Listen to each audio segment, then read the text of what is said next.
ईडीने चौकशी केलेल्या प्रकरणांमध्ये दोषसिद्धीचे प्रमाण कमी आहे।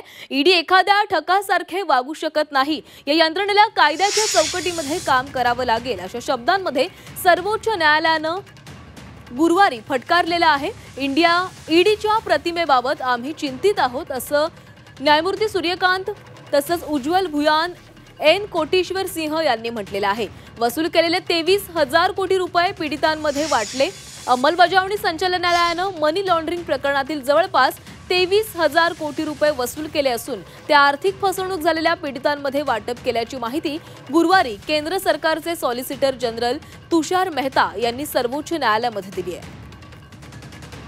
कोर्टानं काय म्हटलेलं आहे पाहूयात। ईडीने चौकशी केलेल्या प्रकरणांमध्ये दोषसिद्धीचं प्रमाण कमी आहे। ईडी एखाद्या ठकासारखे वागू शकत नाही। ईडीला कायद्याच्या चौकटीतच काम करावं लागेल। ईडीच्या प्रतिमेबाबत आम्ही चिंतित आहोत।